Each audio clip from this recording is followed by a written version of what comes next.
नमस्कार. आजच्या या केस स्टडीमध्ये आपण एका अत्यंत इंटरेस्टिंग राजकीय ब्रँड ट्रान्सफॉर्मेशनचं डिकोडिंग करणार आहोत. राजकीय ब्रँड मॅनेजमेंटचा हा एक असा मास्टर क्लास आहे जिथे आपण तटस्थपणे पाहणार आहोत की एका मोठ्या सार्वजनिक व्यक्तिमत्वाची इमेज आधी कशी रसातळाला गेली आणि नंतर एका अत्यंत विचारपूर्वक रणनीतीने ती पुन्हा कशी प्रस्थापित केली गेली. आजचा हा प्रवासाचा भाग आपण 4 प्रमुख टप्प्यांत समजून घेणार आहोत. पहिला, एक वारसा आणि एक ओझे. दुसरा, ब्रँडची घसरण. तिसरा, रिब्रँडिंग स्ट्रॅटेजी. आणि चौथा म्हणजे बदललेला राजकीय ब्रँड. तर सुरुवात करूया पहिल्या टप्प्यापासून. इथे आपण बेसलाईन स्थापित करणार आहोत, एक वारसा आणि एक ओझे. राजकारणात पाऊल ठेवताच या राजकीय ब्रँड समोरचा सर्वात पहिला आणि मोठा अडथळा काय होता माहितीये? घराणेशाहीचे राजकारण हा लागलेला टॅग. भारताच्या पहिल्या पंतप्रधानांपासून सुरू होणाऱ्या ह्या वंशावळीमुळे ही ओळख सुरुवातीपासूनच अगदी घट्ट चिकटली होती. आता हे बघा, हा भाग खूप महत्वाचा आहे. 1980चा तो विमान अपघात, 1984 मधील हत्या आणि त्यानंतर 1991 मधील आणखी एक हत्या. या 3 अत्यंत दुःखद घटनांनी एक अशी ओळख घडवली जिथे कडक सुरक्षा आणि सततचा एकाकीपणा होता.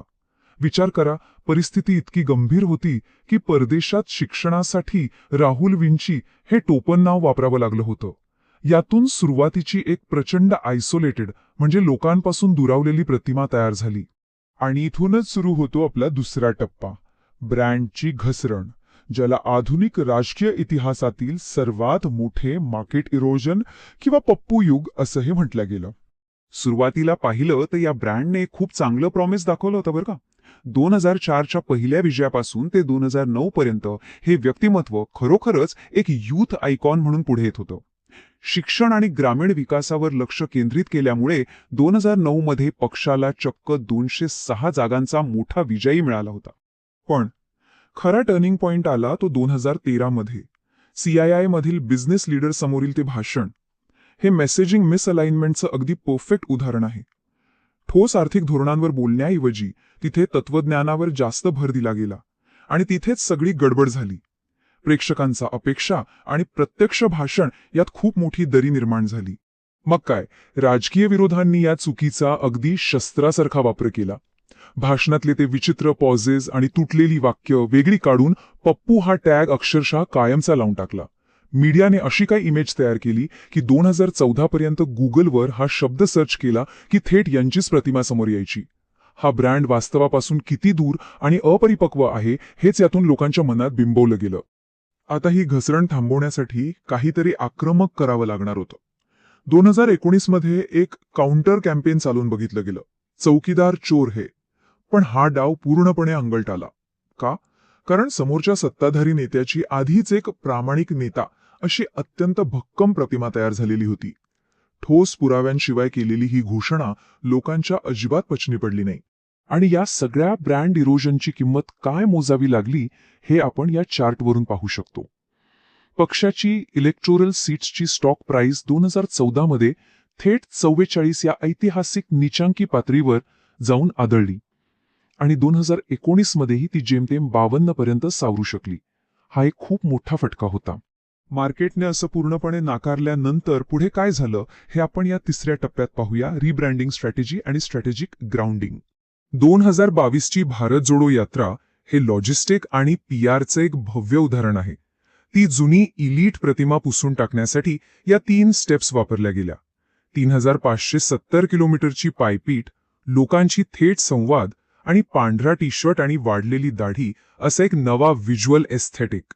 सामान्य माणसांशी थेट कनेक्ट होण्यासाठी हा अत्यंत विचारपूर्वक केलेला बदल होता. त्याचबरोबर कॅम्पेनच्या मेसेजिंगनेही एक मोठा यूटर्न घेतला. नफरत के बाजार में मोहब्बत की दुकान या घोषणेवर आता पूर्ण फोकस होता.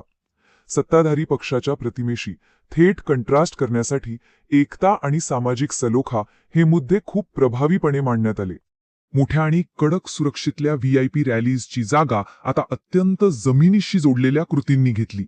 शेतकरी, कामगारांसोबत चालणं, टपरीवर चहा पिणं, विद्यार्थ्यांसोबत गप्पा मारणं ह्या साध्या कृतींनी वास्तवापासून दूर असलेली घराणाशाही हे जुनं नॅरेटिव्ह हळूहळू मोडून काढायला सुरुवात केली. चला तर मग आता वळूया शेवटच्या टप्प्याकडे.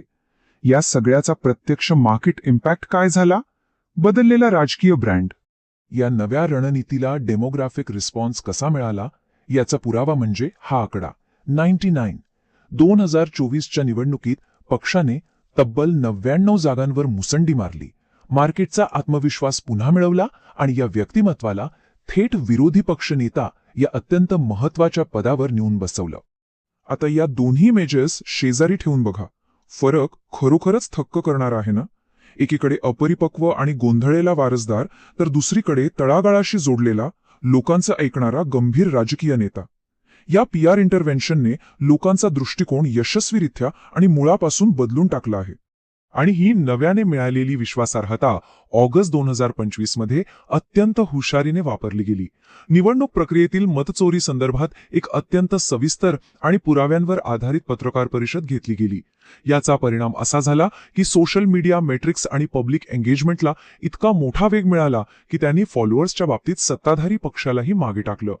ज्यामुळे आपल्यासमोर या केस स्टडीचा एक अंतिम आणि अत्यंत महत्वाचा प्रश्न उभा राहतो. पब्लिक इमेजमधली ही सुधारणा कायमस्वरूपी आहे की मार्केटमधला फक्त एक तात्पुरता बदल? या यशस्वीरित्या रिब्रँड झालेल्या प्रतिमेमध्ये देशाचं सर्वोच्च राजकीय कार्यकारी पद मिळवण्यात गती टिकवून ठेवण्याची क्षमता खरोखरच आहे का? हा एक असा प्रश्न आहे ज्याचं उत्तर फक्त वेळच देईल. आजच्या या विश्लेषणात सहभागी झाल्याबद्दल खूप खूप धन्यवाद.